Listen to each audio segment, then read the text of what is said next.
Je ne peux pas écrire dans un style spécifique, mais voici une narration originale, avec une ambiance calme, cinématographique et contemplative. Si vous vous êtes déjà demandé à quel point l'amour de Dieu est profond, écoutez bien.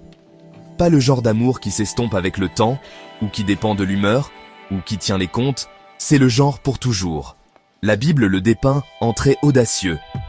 Car Dieu a tant aimé le monde qu'il a donné son Fils unique. C'est Jean 3,16.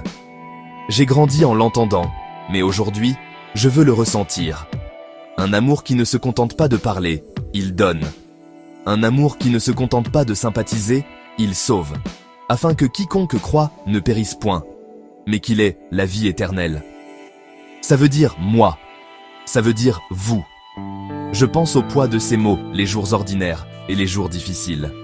Quand la peur devient bruyante, quand la culpabilité me suit de près, quand je me sens trop perdu. Il y a Romains 8, 38, 39. Je suis persuadé que rien ne peut nous séparer de l'amour de Dieu. Ni la mort, ni la vie, ni les anges, ni les dominations, ni le présent, ni l'avenir, ni la hauteur, ni la profondeur, ni aucune autre créature. Rien. Si l'amour avait une frontière, ce verset l'efface.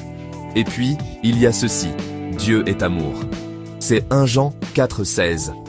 Non seulement Dieu manifeste son amour les bons jours, il est amour, la source, le foyer, le battement de cœur. Et quiconque demeure dans l'amour demeure en Dieu, et Dieu demeure en lui. Je n'ai pas à courir après ce dans quoi je vis déjà. Certains jours, j'ai besoin de simplicité. J'imagine une table et une chaise avec mon nom dessus. Même si je marche dans la vallée de l'ombre de la mort, je ne craindrai aucun mal, car il est avec moi. Psaume 23. Ou la promesse d'Isaïe, quand les montagnes s'ébranleraient, mon amour inébranlable pour toi ne sera pas ébranlé. La terre peut trembler, son amour ne le fera pas. Si un mot haineux peut briser un cœur, imaginez ce qu'un millier pourrait faire. On l'a tous vu, des commentaires qui blessent profondément, des regards qui excluent, des histoires qui ne sont jamais racontées parce que la peur arrive en premier. La haine est bruyante, mais l'amour est plus fort quand je choisis de l'utiliser. Je ne suis pas là pour blâmer, je suis là pour me réveiller. Chaque jour j'ai le choix, alimenter le feu ou être l'eau. Ça commence petit, je peux faire défiler l'insulte, ou je peux apporter de la gentillesse dans le silence. Je peux juger la personne que je ne comprends pas, ou je peux poser une question honnête et écouter. Je me souviens d'une fois où j'ai failli rejoindre la foule, à rire de quelqu'un de différent. Puis j'ai vu leurs yeux. La douleur a le même visage dans toutes les langues. J'ai choisi de me tenir à leur côté, pas contre eux, et ce moment nous a changés tous les deux. La haine essaie de nous diviser en catégories, la race, la foi, le corps, l'origine, qui nous aimons, comment nous vivons. Mais l'amour brise les catégories. L'amour dit, tu as ta place ici, exactement tel que tu es. Voici le défi que je me lance aujourd'hui. Rejoignez-moi si vous voulez un vrai changement. Un compliment à un inconnu. Des excuses là où j'ai eu tort. Un message à quelqu'un qui se sent seul. Une limite qui arrête le cycle de la cruauté. Je ne suis pas parfait. Vous n'êtes pas parfait. Mais la perfection n'est pas le but. Le progrès l'est. Quand je choisis l'amour, je choisis le courage plutôt que le confort. La guérison plutôt que la victoire. Je pensais autrefois que l'amour n'était qu'un sujet de chansons et de films. Mais ensuite, j'ai commencé à y prêter attention.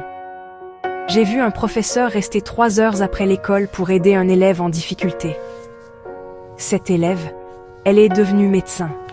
J'ai vu un inconnu payer les courses de quelqu'un. Cette personne l'a transmis à 5 autres personnes la même semaine. L'amour n'est pas seulement un sentiment, c'est une action. Et quand une personne aime, cela crée une réaction en chaîne qui touche des centaines, des milliers, peut-être des millions de vies. Voici ce que la plupart des gens ne comprennent pas. Chaque acte d'amour propage des ondes dans le monde. Un sourire à une caissière qui a une mauvaise journée. Un appel téléphonique à un parent solitaire. Défendre quelqu'un qui ne peut pas se défendre seul. Ce ne sont pas de petites choses. C'est tout.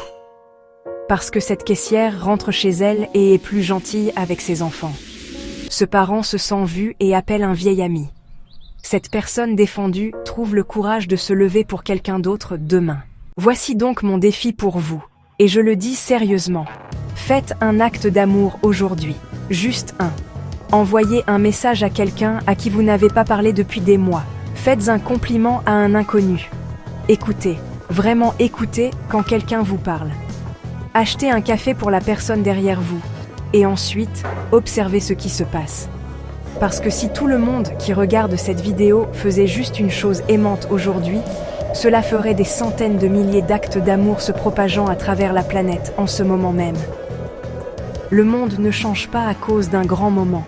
Il change à cause de millions de petits moments. Et vous avez ce pouvoir entre vos mains en ce moment même. Alors, qu'allez-vous en faire ?